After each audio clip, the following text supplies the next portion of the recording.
are able to claim universal credit, they're able to claim disability payments, they're able to get social housing. The majority of social housing in London, I understand, goes to foreign nationals. I just want to be clear. This is unknown in any other country in the world. I understand. Are you saying no British citizens will feel any pain from Reform UK's austerity? Well, our message to the British people, Victoria, is this: we are closing in on £3 trillion of national debt. Please, could you answer my question? Well, are you saying no British people will feel Victoria, pain from we are on the side austerity? of the people who set their alarm clocks before they go to bed and rise mean? early in the morning. What does that even mean? People who work, Victoria, and people who, I think, quite rightly look at the size of the state and look at how their taxpayer money is spent, where they don't feel safe, where the NHS is not there when they need it. It sounds like you're saying if you're British and you set your alarm clock, you will not be affected by Reform UK's cuts. Yeah, that's a reasonable reflection.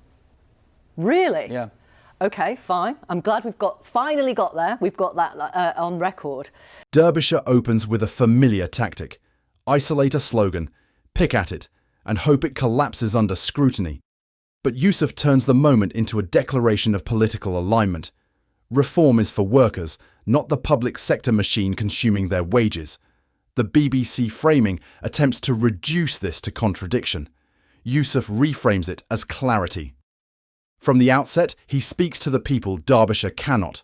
Those who wake early, work hard, and believe the system they fund has turned against them.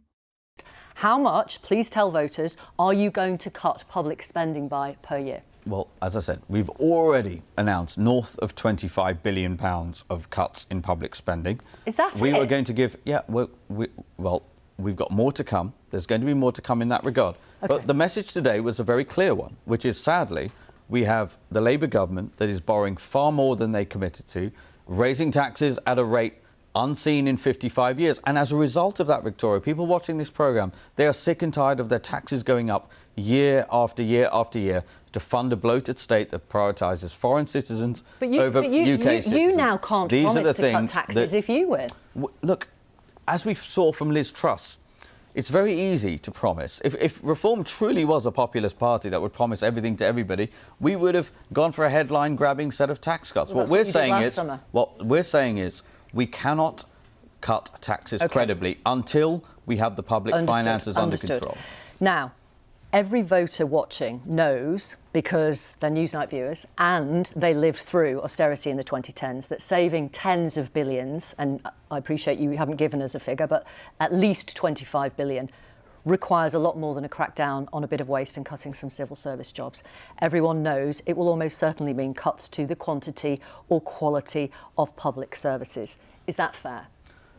Not necessarily. So the numbers that we've already talked about, so for example, restricting UK, look, Reform believes, and Nigel believes, that UK welfare payments should only ever be paid to UK citizens. That will save at least 10 billion a year. That's just based on universal credit alone. Right. Then we can talk about deporting people who are here illegally rather than housing them at the cost of British taxpayers. That is £4 billion a year of savings. Are you actually suggesting that there won't be any pain with this kind of austerity when it comes to public services? We are talking about reducing the size of the state in order that we can allow people to keep more of the money that they earn. We are going to champion the people who set their alarm clocks in the evening before they go to bed and rise early to go to work. What I'm actually asking you is a different thing.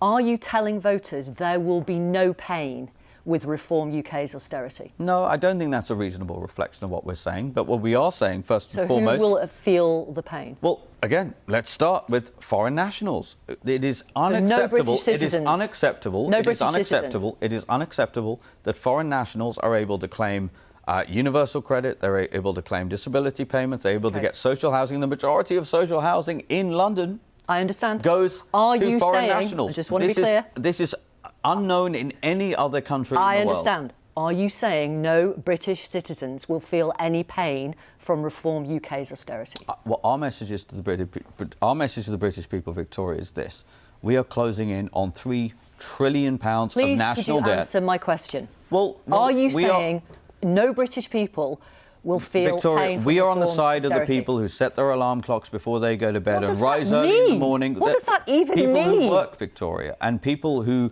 I think quite rightly look at the size of the state and look at how their taxpayer money is spent, where they don't feel safe, where the NHS is not there when they need it. It sounds like you're saying if you're British and you set your alarm clock, you will not be affected by Reform UK's cuts. Yeah, that's a reasonable reflection.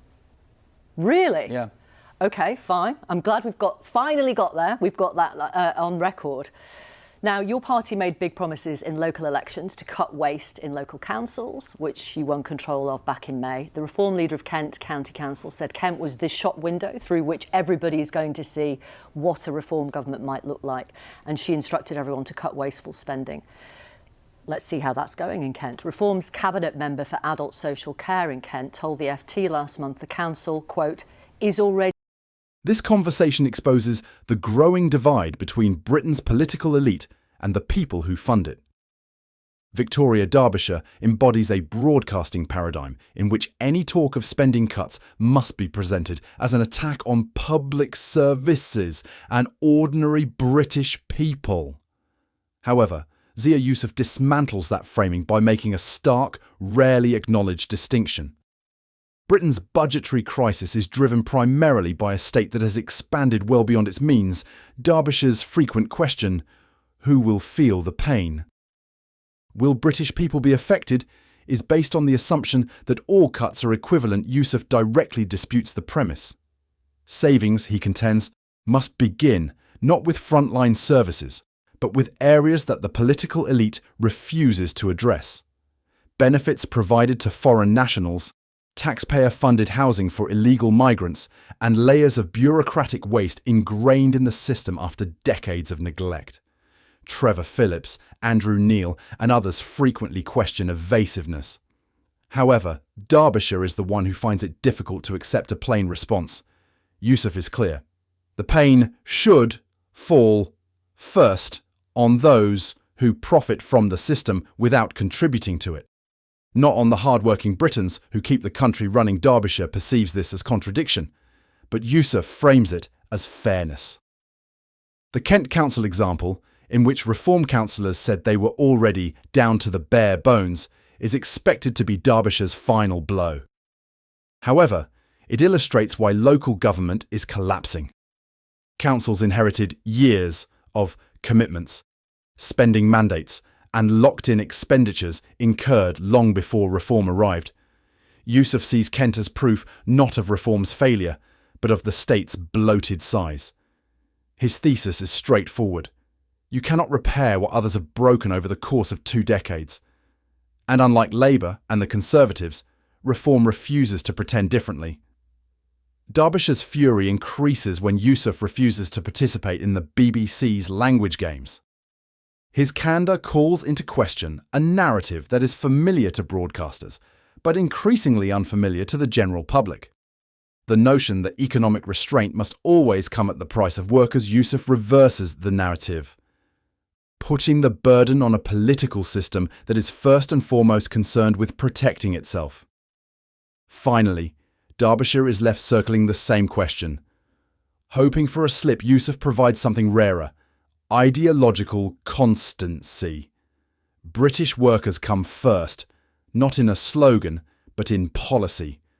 Let us know what you think down below in the comments.